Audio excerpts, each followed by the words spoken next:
Oh man. I actually really love starting the show with that song. It's a really awesome way to start the show. I believe that. It's a rockin' way. My name is Joe.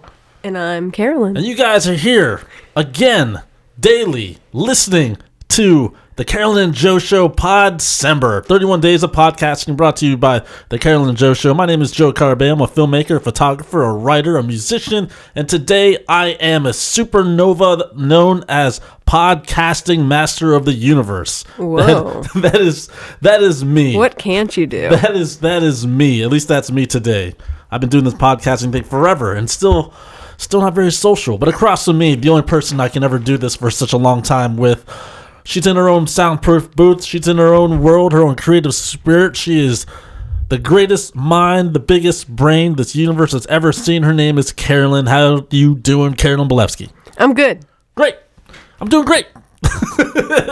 I'm doing great. We're live again on Facebook live stream. If any of you guys have a question, feel free to post it. If you have comments, feel free to post it. It's always a good thing. I love just seeing what's happening out there. I want to start the show off with a real simple question. Okay. Or a real comment, or one thing I've noticed before. And this is maybe it's not a negative, but it's possibly a positive, or it's a very enlightening statement. So when I was thinking of the story of what's his name, Rudolf the red-nosed reindeer. Damn, I screwed that up. When I was Ranger. And when I was thinking of the story of Rudolf the red-nosed reindeer, yes. I was like, it's sort of weird. What's weird about it? Because if you think about Rudolph, it's like, okay, well, he was being made fun of because of his red nose. He had a deformity that caused his nose, that was never even revealed why his nose lights up like that. He's a reindeer, and his nose is red. It turns red like a light bulb, like a Christmas light bulb. And what, people didn't like that? Yeah. They thought it was because it didn't match all the other reindeers. So it didn't match all the other reindeers because they obviously, all reindeers anyway, look the same. But then the only time that he was able to like find uniformity to be normal with the rest of them is when they used his skill to make other people like their day better. Yeah. I was like, okay. They used his skill to light up the night. So pretty much the story of Rudolph is like, okay, so no one's going to like you unless you can do something for them? Yes. Is that really what the Rudolph the Red-Nosed Reindeer is about? Reindeer, that's what the new story, Rudolph the Red-Nosed Reindeer. Yeah.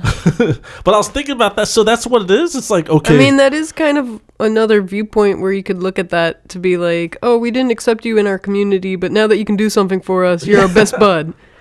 I mean, that's true but you know who did accept him was Clarice. His girlfriend, or I guess I don't know if they were like dating or what. Was she there the whole time though? Yeah, she was. She was the only one in the town that like stood up for him. Well, what happened to him? Because everyone was like making fun of him, whatever, and then like Clarice was like what? She was like his supportive friend who like, I guess it wasn't really a romantic relationship. Maybe I shouldn't be calling her his girlfriend, but it did seem like. What was her job in the whole? Because she was a reindeer, right? Or a ranger? I think she was a ranger as well. Yes, she is a reindeer, and she's probably around Rudolph's age. And her dad, I believe, now I hope I'm getting this right, is Prancer. What? Yes. Or it could have been Donner. I can't, oh man, this is so hard. I wish I knew. So her dad, I believe, is the coach of the reindeer team. Because they were training the young ones, to pull the sleigh. Yeah. And so they were seeing how good they can all fly, and, So was Rudolph a good flyer? Like, it was the only reason? The only time he did do a good fly is after Clarice kissed him, and he got the courage, because I guess maybe they were kind of like boyfriend-girlfriend type thing. Not like, official, but they were... Like in elementary school or like in high school? I don't know what level it was. Definitely adolescence. Okay. But like, I don't know if they were teenagers or elementary school, but it was definitely like when you first like discover boys and girls type thing. I wouldn't say that they weren't like super young, like kid, but they were enough that they could like, she gave him a kiss. And then he got the courage to be like, whoa, I got a kiss. And he was like flying around like all joyful. because he got that kiss, and then everyone's like, "Whoa, Rudolph can fly!" And like, he also. Rudolph's dad was covering his nose and put like all that brown or black stuff around it. So Rudolph's parents were ashamed of his gift. Yes, and also remember he had a weird voice because of his nose was. Oh, he has a nasally. He was like, "I'm Rudolph. I can't. I can't breathe because my parents put something on my nose." That's probably why his nose sounds all stuffed up, because it got clogged. Maybe and it got built up to with get all those like nasal strips. Yeah, maybe because that's if you do that for like his whole entire childhood, of course that's going to cause some sort of like cloggage of the nasal passages, and he's going to have a nasal radio friendly voice. Hey guys, it's Rudolph in the studio today. I just wanted to tell everyone Merry Christmas. All right, so the whole time Rudolph was being made fun of. So he left. So after that, he like went on his own he ran away. He went on to his own walkabout. He ran away from the town. He flew away, or he? I think he walked away. He's like, I don't like these people. Get out of my face, everybody. Yeah.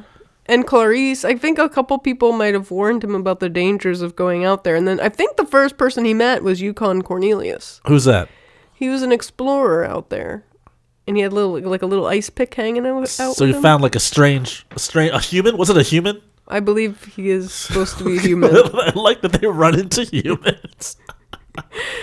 The talking reindeer, glowing noses, they run into humans, and that's okay. Yeah, and then he warned him about the abominable out there. And also everyone was afraid of the abominable, because obviously he's a monster. You see like a giant, whatever he was, abominable snowman, and that's scary too. So he went out on his own after people were ridiculing him. And after he got like pretty much ejected from the town. The other thing is this the North Pole? Yes, this is Santa. He got kicked out of the North Pole. He didn't get kicked out. Like, what do you mean, Yukon Cornelius? No, Rudolph. No, he left on his own. He ran away. Rudolph ran away. Yes. Okay, just to recap that. Rudolph ran away from the North Pole.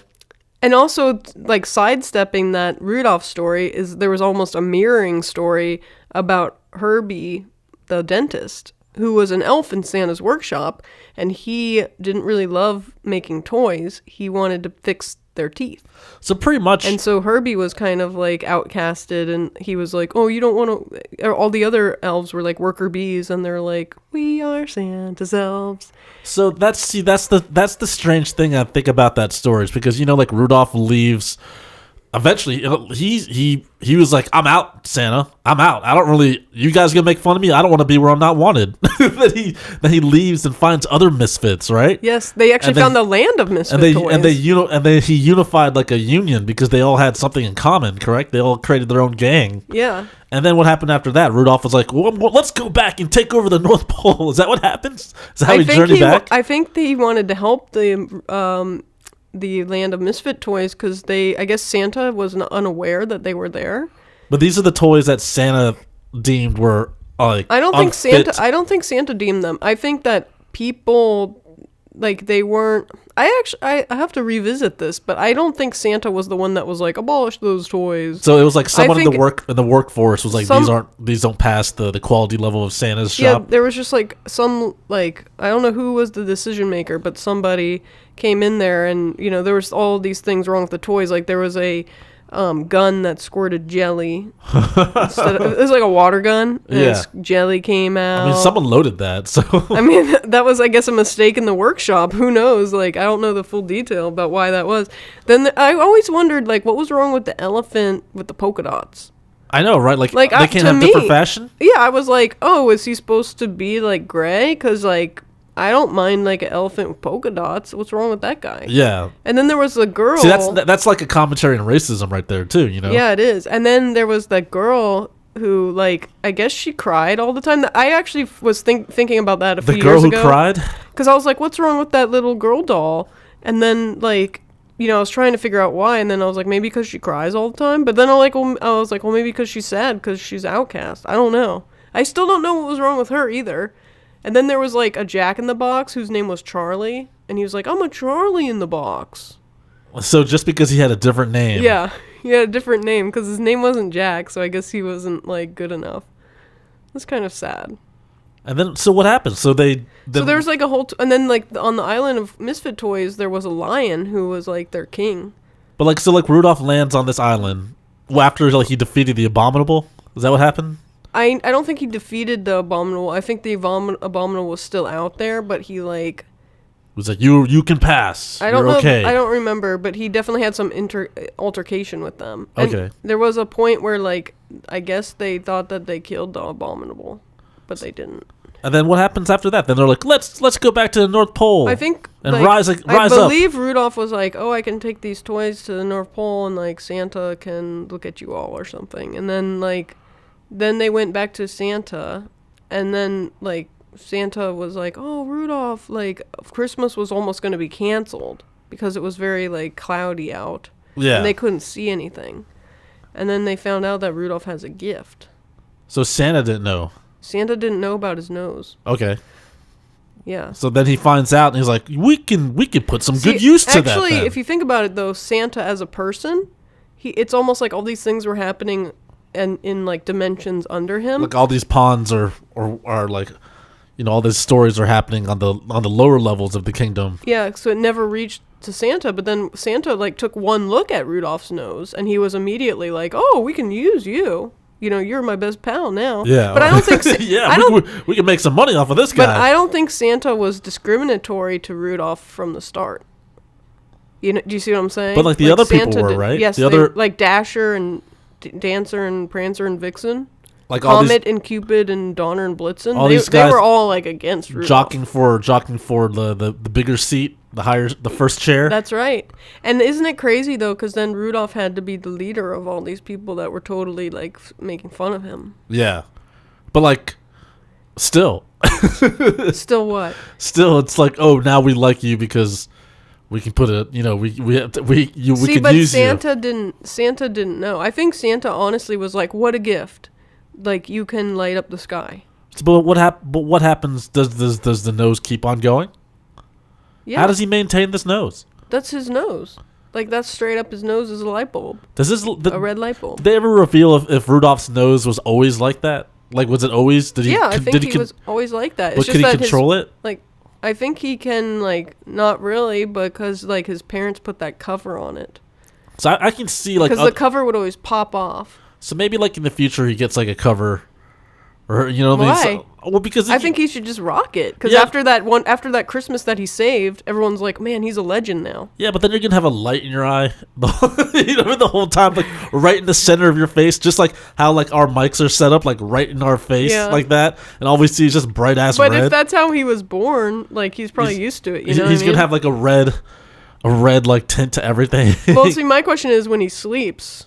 Like, is that light still on? That's kind of annoying. Yeah, like when him and Clarice sleep in the same bed, like see, is she gonna get annoyed with that? I was like, in the future, I really do think that they do end up together. There should be a story like of Rudolph when he's more mature. And then she gets all mad. She's like, you can't go to bed because you're this blinding light. She starts like hoofing him. She's like, turn off your light, Rudolph. I'm trying to sleep. I can't do it. I can't, Clarice. I can't do the voice. No, but he wouldn't have the cover on yet because his nose would be clear. Oh, so that's right. But or what if at night he had to wear it? And then he'd be like, Clarice, I'm wearing my nose cover. We can come to bed now. Come to bed. It's time to sleep. It's midnight. I need to get my sleep. I need to be ready for Santa. Yeah, I need to get some good rest. That's one of the things that always freak me out. It's like the commentary. What Rudolph the Red-Nosed Ranger? I mean, there is Rudolph the Red-Nosed Power Ranger. And still now, I do like watching that. I don't know if it's already came on TV. Sometimes they show it like really early. Sometimes like near Thanksgiving. So I don't know if that's already been on as a holiday special. But I do enjoy watching that. I've always enjoyed watching that. But now when you look at it through adult perspective though, like that, it's kind of like messed up. And I'd say back in, what was it, maybe 10 years ago, I started thinking like that, and I was like, that's odd. But I still don't understand what's wrong with like half of the Misfit toys. Nothing's wrong. Well, society is what's wrong. Most of them. I mean, even Charlie in the Box. Like, what's wrong with him? You know, like society is what's wrong with the. But it is like stories. a major commentary on a lot of these things, and even like Herbie had the same type of story, and then he fixed everyone's teeth, and everyone's like, "Oh, you're great now too." Yeah, like, see, exactly. It's like people only like you when you do your work for them. You know, what I mean? It's artist commentary is what it is. And also, Abominable at the very end, they actually became friends with Abominable, and they knew that and they were calling him Bumble all of a sudden. Like, oh, now he has a friendly name, and he's the Bumble, and then he put the star on the tree.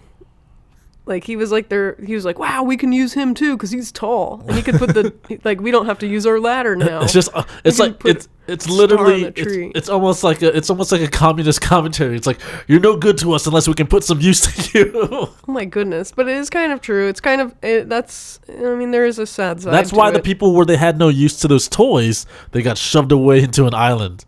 See, but they never actually answered what happened. This is another thing for if we do Rudolph, like a more mature Rudolph, of like catching up with him, how I don't know how old he would be now, but he'd be like a father, right? So yeah. And then also they never talked about what happened to that lion that's like the king. He's like the king of the Atlanta Misfit toys because now he has no misfits to look after. That's right. Santa fixed that. Santa was like, come on, Misfits, you guys are still good. And like he delivered them as is to the children. And the children, I'm assuming, liked them. I mean, how could you not love that elephant? He's pretty sweet. He's cute.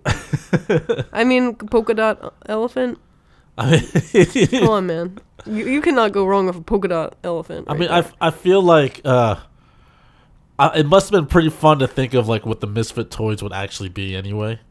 I mean, there was also like a fish that couldn't swim or something. That couldn't swim? And there was like, awesome. And I guess that sucks for that fish. Or no, it was a bird that was a fish in a fish bowl or something. Like, I don't know. I can't remember. I bet there's some like really twisted like Misfit toys back there. There was another thing that was like, I like the only reason why the Jack in the Box is not like that's a Misfit toy is that it's just renamed wrong. Or yeah, he's like, oh, nobody wants a Charlie in a box. I bet people do want a Charlie in the Box. I mean, why wouldn't they want a Charlie in the Box? I don't know. I think there was also some other shape that was a different shape that it was supposed to be a square, but it was a circle. I don't know what it was. Something like that. But we are Santa's elves. I mean, they had also so many good songs in that too, like Silver and Gold. I actually don't remember any of the songs in Burl that. Ives. Okay, so you don't remember that? Silver and Gold. Silver and Gold. The Silver and Gold I remember is the Joe Strummer Silver and Gold, I think. Okay, I'm going to have to play you some of these songs later because you need to bone up on your Rudolph the Red-Nosed Reindeer What, for the quiz? Upcoming quiz? Yeah. Christmas quiz. But see, those shows, I don't think are going to put me in the Christmas spirit right now, though. That's the thing. You know it will, though. Well, maybe not. But do you know that they're doing a live action, A Christmas Story? Really? Like on stage? It's going to be on like one of the major networks. You know how they did Grease live action? Yeah. And then I guess they did Sound of Music and a couple others. Yeah. Like they're choosing like these Broadway performances and doing them live on TV. Well, they are doing a live action Christmas Story. Okay. And I do want to watch that. I don't know when it's coming, but it's coming soon. Neither do I. It's coming soon. I think one of the things I'm going to do is I'm going to watch all the New Girl Christmas episodes because I think New Girl has pretty good Christmas episodes. I grew up on the classics of all those good Christmas episodes. I did too. But I think there became like a certain time where like, you know, you wanted the freshness of the Christmas episodes, I guess. Yeah. I mean, Grinch, that's a good one too. Chuck Jones. It was a pretty good snowy day today. It's a pretty good snowy day. Did it put you in the Christmas spirit now? What's your level of Christmas spirit as of right now? As of right now, probably 0. Are you serious? Even with the snow? Maybe 5 or 10% Christmas spirit is what I'm registering right now on my Christmas spirit meter. You are Grinch, man. I'm a 24/7 Grinch. What is gonna happen? Like I want to at least get you up to 25%. Well, the thing is, though, I do enjoy the Christmas Carol or the what's it called? The It's a Wonderful Life. But like all Frank those, Capra. yeah, all those consist of a person being either like a bad person and doing something like, you know, like being a horrible person until like Christmas Eve, and they get visited by, you know, they all by the three ghosts. And for some reason, I really like, I really connect with, I really enjoy that part. Like the Christmas Carol is like one of my favorite stories of all time, and that's like to me it's like Dickens. I was like, to me at least, that's like, wow, this person was like a dick, and then they're about to they were a Dickens. Yeah, they were Dickens, and then they had to and then like, you know, they were gonna do something really bad. They had to make a decision, but then they got visited by ghosts. Do you think that's the best George, Christmas story? I think that is the best Christmas story, really. Do you think that George Bailey is a bad man? I mean, he was a bad man. What did he do that was bad? Wait, who's George Bailey? He was the guy that was about to jump. Oh, On It's a Wonderful Life. was he the And he was the visited angel? by also Clarence. I was gonna also call him Clarice for a Clarice. second. No, Clarence, right? Yeah, I don't know. I'm not good with names. You talking about the James Stewart? Not James Yes. Stewart. Yeah. Was he a bad guy? Yes, that's what I'm saying. But he was visited by the ghosts. I think his story was like because he was having a bad life too. You know, like he was like having a horrible time no matter how hard he tried. So I think that's another thing that was relatable too. But that's not actually 100% true, because didn't he marry the girl he wanted to be with? Yeah, but then he wasn't able to like support all of his stuff. It was coming, everything was happening bad for him, and he was making bad choices, or bad choices were happening to him, and you know that's why he was about to jump, because he was like, oh, Cindy, I can't do this. I don't know what the voice was. I mean, how bad? Like, that's pretty low when you're at that level. Because you want to like kill yourself. If you think about it, like how scary is that? Yeah, and on Christmas Eve, like right? That was Christmas Eve, right? Yeah. Yeah, and on Christmas Eve, that's frightening. He was like, I'm not even gonna make it to Christmas. I'm gonna kill myself Christmas Eve. Like, that's super frightening. Wasn't it something like to be in that mindset? Wasn't like the bank was gonna? He didn't have enough money to pay for something, and they were gonna take away his house on Christmas Day. And then there was like that bad old man. Yeah, see, sucks. But the old man was the bad guy. Yeah, but I'm saying it's like that type of story. Same thing with like what was it, Little Jimmy or whatever, had a cripple, and then like had a cripple. No, like like cripple. a Christmas story, or like not a Christmas story. The Charles Dickens didn't like. There was a good guy, and then there was like a bad guy in the town. So please, sir, some more. Yeah, like his boss wasn't like giving them a raise, or like he got like no Christmas bonus, and the family was like scraping by on nothing. Well, what I'm saying, and he was a hard-working guy, but then he had like a child of special needs. Little Jimmy, right, or whatever. I always call all those kids. All kids are little Jimmies now. All kids are little Jimmies. Thank you, R-Truth. But for that. what I'm saying is that to me is like the best Christmas story, like that type of like the Christmas reformed story. Boss, like horrible boss. But it all happens like on Christmas Eve. So like I had so much, like, to me when people are like, oh, I was like, is there something that's going to happen to make it an awesome Christmas time? I was like, a miracle is going to happen. Like, something, like, insane is going to have to happen, like, Christmas night or Christmas, like, Christmas Eve. That, to me, is how I always envisioned an amazing, like, Christmas time. It's like something happens that changes when you wake up. You know what I'm saying? Mm-hmm. Like, they even use that, say, with Home Alone, right? Because, like, in Home Alone, also, a very great Christmas movie. Like, a lot of crazy stuff happens. And who knows if it's going to be good or bad until Christmas morning. So all these great stories, like all this chaos and all this drama happens, and then the good stuff happens on Christmas morning, you know? Mm-hmm. So, like, to me, that's like... It's all about that Eve. It's all about that Eve, you know? So I always really connect with something like that. So that's why... I don't know. That's why it's tough, because I'm like, there's a lot of pressure on that Eve. There's a lot of pressure even on Christmas, because like Christmas happens, like everyone's anticipating blowing up. You have this whole countdown, this and that, and then like the next, you open up your presents, you have a good day, you have a good dinner, you go to bed, and then the next morning it's just like, oh, we have to wait like 365 more days. But also, like, there's so much stuff that can happen in December, too. Because, this is the time where people are the most, like, sad or depressed or emotions are just high. Is that really December? Yeah, like in the fall, December time, emotions are boiling and high. Because we have this self-imposed calendar, this human calendar we put onto these days. Do you think it's because like the end of the year is wrapping up, or people like get antsy with their family? I think because it is. Maybe it is because it's a boiling point of a lot of emotions too. Because you have a lot of stuff. It's like there's this impending like end, you know. But then there's always a fresh start. There is, but like but that's not as cool as like this countdown.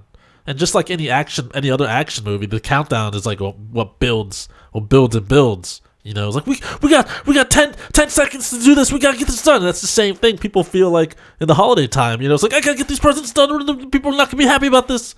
Oh my goodness! So they lose their minds, or like, and then they want to jump off a bridge. Oh god, that's nuts. What about like relationships? In terms of like some people are like bringing people home to see their parents. Pressure right there. You know. People are coming home from school. School break is happening. There's lots of pressure. Under pressure? It's the pressure time. Yeah, for me, the pressure time is always October. I just feel like there's so much going on. I guess that counts in the fall. There's just a lot going on every single weekend. Plus, we have New York Comic Con, and it's just a big rupture. But see, this is what I foresee with Rudolph. In the future of Rudolph, I think he's going to get tired of being the leader of it because you're just using me because of my nose. He's like, yes. I'm running away again. You know, yeah, he's gonna George Bailey it. He's gonna run. He's gonna be at the bridge. That's what's gonna happen. That's exactly what's gonna happen. Rudolph is gonna turn into George. He's gonna be like, it was all happy because that's how It's a Wonderful Life was. In the beginning, it was happening. All this great stuff happened, right? He was like the man about town. Everyone loved him in the town. Yeah, and he was well known. And then all of a sudden, things just start falling. You know, life just starts happening. Life just starts missing because all the fat cats were in charge, and they weren't giving him, I guess, his opportunities. Yeah, and then now Rudolph's job is gonna be a high pressure job. Oh yeah, he has to maintain that nose, and he's also probably has to lead the crew. Yeah, and what if hate him from the get go for even having that? And what if the nose does go out? Is Clarice gonna stay? Now he's not a big shot. He's not a big shot. See, but Clarice wasn't with him from the beginning, from him being a big shot, though. But he had a nose. But she was okay with his nose. Yeah, but what if now he's normal, just like everyone else? Good point. Just like I don't know the name of the other one. Also, what if he's growing up, and he's an adult now? Do him and Clarice have babies? And what type of nose do they have? Are they going to have the red nose or just the regular nose? I feel like in the future they should all have multicolored noses, just like Christmas lights. Ooh, and he has like 7 kids with Clarice, and they have like each of a rainbow. Like they have like Rudolph is the red one, then they have like the firstborn is orange, and then yellow, and then green, then Santa, blue, then purple. And then Santa turns heel and tries to take each one of them. To use to use every single year, because he knows Rudolph's nose isn't gonna last forever. So he's like, well, if I get one of his kids, if I get them that's what's gonna happen. He's gonna train them. Yeah, you're making it sound like more evil than it is, though. You think Santa's not a corporation? Oh, he is, but like the Santa Corporation. But that's he's Santa, not even supposed to be red. He's not even supposed. He's owned by freaking Coca-Cola. He is actually. He's not a sellout, but maybe he did. He's like that's his sponsor. That's who helps sponsor. Pay for all this stuff. That company that has that song stuck in my head for the longest times. We can't. Yeah, that's that freaking pro rape song. Bring me down. That's exactly what that is. That's a pro date rape and a pro drug song. That's exactly what Coca-Cola did. Well, we can get into "Baby It's Cold Outside" on that, but I'm just getting at. That's not telling people to take drugs. No, I actually like that song, and I don't think it's what people are trying to make it out to be in 2017 right now. You can't stop feeling. See, that's what I was thinking about. What's that the date rape song? I was like, that's the Coca-Cola theme. But once you pop, you can't stop. What about Pringles? That's drugs that pro right rape? There. That's drugs right there, man. Is that pro? You know what that is? Did you say is that pro rape? You know what? That's marketing. They say is that pro rape Pringles? Yeah. Dude, marketing, I'm telling you. Once you pop, you can't stop? Yes, that's probably what's happening. That's probably what's happening around That's what happens. Once they pop. And what about, like, those other potato chips? You can't just eat one? Come on, man. Come on. That's exactly what it is. Hey guys, I know the meanings of these songs. That's exactly what the meaning of the song is. But also, you know the Santa from Rudolph the Red-Nosed Reindeer? He's awesome. I think he's like such a cute character design. Plus, I loved how... He has like no legs. Plus, exactly, his legs are all thin, and I love how Mrs. Claus like fed him at the very end to get him fat. She's like, "Eat, Papa, eat." On a final note of Santa Claus, you said it was tough because like at the Macy's Day Parade, they put like Mrs. Claus like on the bottom. She was on the side. He's like the side chick. He's the side chick while Santa's actually hanging out with his mistresses up there. Yeah, his like ho ho hos. All the time. It's true. If you watch Macy's Day Parade, man, they kind of bury Mrs. Claus. Santa's like, come on now. I've been doing this for a long time. Don't I deserve this? Yeah. I told my dad that. He was like, "You're being too intellectual." Well, there you go, ladies and gentlemen. That's how I think. That's the end of another Carolyn and Joe show. This is episode Podcember number 10 for December 10th. Thank you everyone on Facebook for checking us out, having a listen. Keep on sending us those awesome messages. This show is brought to you by Astray Productions. Check them out at astrayproductions.com. Check out my work at joecarabeo.com, gostray.tumblr.com. Find me on social media at AstrayJ, at joecarabeo_photography. Also, Carolyn. Find Carolyn. Yeah. Thanks, guys. Thanks for listening. Please leave us a review on iTunes, Stitcher Radio. That's how people find out about us. And you can also see my stuff. I have a portfolio. I do graphic design and illustration and comics. I'm at www.carolynbelefski.com. And you can also find me on Twitter and Instagram at Carolyn Belefski. And of course, this show can be found at carolynandjoeshow.com and at iTunes, Stitcher Radio, wherever you want to find a podcast, you can find the Carolyn and Joe Show. And that's amazing. If you love the song that we're listening to in the background, it's a song by Monday Mistress. It's called Run. Go to mondaymistress.com, buy all the songs, download all the songs, 99 cents each, or just buy the whole entire album. You can find it on iTunes, on CD Baby, on Amazon, wherever you find music, you can find them at Monday Mistress. But download this song, it's amazing. And of course, we will see you tomorrow. My name is Joe. And I'm Carolyn. Be excellent to each other. You're bona fide.